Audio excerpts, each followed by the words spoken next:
Dan, as Tris has just been saying, the way he fights now, it's almost like he's trying to prove his durability every single time he's in the ring. Has he got it in his makeup to change that outlook and to fight in a more mature way? Do you think he can at last learn from the lessons that have been dished out from when he's turned pro, really? Well, after he moved to train with Freddie Roach a couple of years ago, he seemed to have made that adjustment to start boxing in a more sensible way, rather than standing there flat-footed trying to slug it out, which is what he was tending to do, maybe against a lower level of opposition. But the problem is maybe in a big fight he just reverts to type. Maybe that's in his makeup, in his fighting DNA. He's just so desperate to prove himself, he just can't stop doing it in the heat of a moment. When you're in there with a really top-class fighter, a really good fighter who's throwing bombs at you, you just go back to your instinct, and his instinct seems to be to stand there and trade, to try and prove himself. It's a mistake, but it could be hard to change it now. I think that was one of the things that people noticed in the sparring footage from Sky at the time. And I mean, he was sparring, from what I understand, novices in the wild card, and he was getting involved in complete tear-ups with them. There was shots of him, film footage of him getting nailed by right uppercuts, left hooks, and every shot in the book, and really getting shaken by these guys, and just having all-out wars in the gym. And when you look at longevity and trying to, and also it's not just about longevity and getting involved in fights, but it's about winning fights. Ultimately, it's about winning, and to do that, Khan's best chance is to use the assets that God gave him. Yeah, I mean, I remember Terry Norris, and he was going through some slugfests, and his animal instincts would get the better of him, but ultimately he managed to tailor his style to stay out of danger. I mean, you mentioned that Khan has got to do this. Do you think he will? I'm not sure he will actually now, no. Right, that's interesting. It could be very hard to change at this stage of his career. He's only 25, he isn't that old. He turned pro quite young, at 18 or 19. He's been boxing for a long time, since he was a kid. It's very hard to change what you know and what's been successful for you. It needs a complete rethink, maybe even changing your team and your trainers, your advisors, your friends, your sparring partners. It's a massive, massive change. Yeah, well, there has been a lot of talk about Freddie Roach, who initially was thought to have turned Amir's career around, but now he's almost a scapegoat. Do you think he should move on? Is it a good move for him to move away from who is widely regarded as the best trainer in the business? I think the issue is that Freddie's a very busy person, and Amir wants to be the number one in the camp, and that's not going to be the case as long as Freddie's got Manny Pacquiao. I think Manny Pacquiao made something like 28 million for the Timothy Bradley fight, and Freddie should have got 10% for that. I hear that Amir made $950,000 for last weekend, and 10% of that obviously is nowhere near what he'd make with Pacquiao. I think what's interesting, Dan, is when you look at changing styles and people who've adapted, I think both Lennox Lewis and Vladimir Klitschko have done that under Emmanuel Stewart. Funnily enough, Emmanuel Stewart does like his fighters to have a bit of a war, but where they learnt from their mistakes and their fragilities, they teamed up with Emmanuel Stewart and became more safety first. Too safety first for Emmanuel on many occasions. But it's interesting the names being linked with Amir now, Nazim Richardson and Emmanuel Stewart, and I think maybe it could be time for a change. I just think if Freddie's laying out the game plan and Amir's not following it, is the respect there? Is the respect still there? If your trainer's telling you to do something and you're doing something completely different, what does that tell you about their relationship? What do you think is next for Amir Khan? Do you think he should stay, look for another world title fight, or do you think he should drop down a level? Well, it could come down to a change of weight. I mean, he was always very tight at lightweight before he moved up, when he got gymmed by Prescott. I'm sure he must be fairly tight at light welterweight, even though some people are saying, well, he's not that big as a welter. Maybe, but the fact, I'm sure he's 5'10", he's quite long arms, got a big frame for light welter. Maybe he can move up to welter. The problem there is that the welterweight's going to punch even harder than the light welters. So whichever weight he fights at, they're going to have to match him very, very carefully. But that's what boxing is about. A large part of it is about just picking the right fights against the right opponents, in the right venues, the right country. Just have to be very, very careful with Amir Khan, whoever trains him now, whichever weight he boxes at, just pick the right opponents. Tris, there was in the aftermath, it was what went wrong with Khan, what went wrong with his build-up.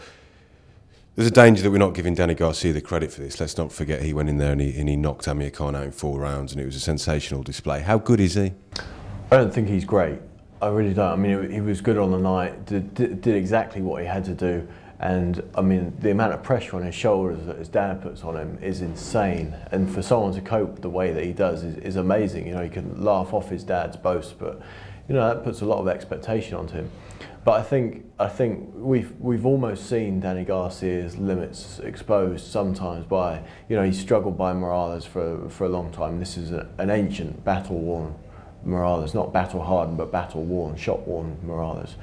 He was pushed to the wire by Ashley Theophane, which, you know, no disrespect to Ashley, but when you're talking about people being excellent champions, excellent world champions, I don't think you're going to be looking at Garcia in the mould. I think, and you know, it's a dangerous division. There are better fighters than Garcia and more rounded fighters than Garcia in the division, but you know, none of this is to take away from what he achieved on Saturday night, because he went in there as the unbeaten champion, said that he would win, and he did, and credit to him for doing it, because he did it in an exciting manner. Dan, who would you like to see Garcia in against next? Well, really there's some talk of fighting Morales in a rematch. I know Morales wants that fight because, well, maybe he thought he was robbed last time. It was fairly close. But would Garcia want to go over old ground again, fight Morales again? I'm not really sure, because even if you beat him again, people would say, well, you beat him the first time. Plus Morales is just even older than he was the first time. He's a great name, but he's no longer really a top-class fighter. Maybe Garcia wants something else. But the thing is, he's backed by Golden Boy, so he has plenty of options. They can pick and choose which opponent they want. He's in a good position now. I think Garcia will be involved in some fun fights. Unfortunately, as Dan mentioned, he's with Golden Boy, which isn't bad in many respects, but a couple of guys I'd like to see him fight for top rank. So you've got Mike Alvarado, who I think he'd have a fun fight with. I think Brandon Rios, I think they could have a cracking tear up at light welter. But obviously they're on the other divide of the Cold War, as it were.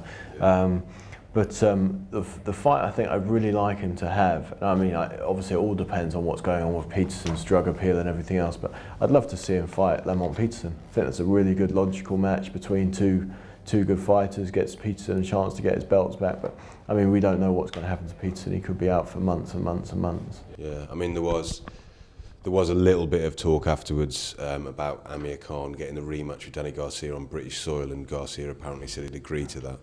It's not the first time that a fighter has agreed to a rematch in the heat of the moment after beating a champion. But if it was made, and it's highly unlikely, if it was made, who would you pick, Khan or Garcia in a rematch, Dan? Garcia again, I think. Yeah. I mean, in the end, the result was conclusive. He floored him 3 times. Yeah. As we know, Khan doesn't take a great punch, even if he doesn't actually chin, he doesn't hold a great shot. So Garcia beat him with big punches, lefts and rights. I mean, I can't really see the result being any different. It might go a few more rounds. Khan might stay out of trouble for 6, 7, 8 rounds this time, but Garcia will go into the fight knowing that he has a punch to hurt Khan and knock him down and stop him. So even if he went into the 10th, 11th or 12th round, Garcia would know that he could win at any time. So I'd go for Garcia. Tris, do you give Khan a better shout in a rematch? Yeah, I'd still pick Khan. I picked Khan last time, I'd pick him again. It's very difficult with rematches because you never know. Sometimes someone's just got an opponent's number, and that could be the case with these two. But I think Khan could see, you know, he can see the tape of where he was going right and where he went wrong. And I mean, where he went wrong, it wasn't that he just walked onto a punch. He was there and he stayed there on the inside, and that's not where he needs to be fighting.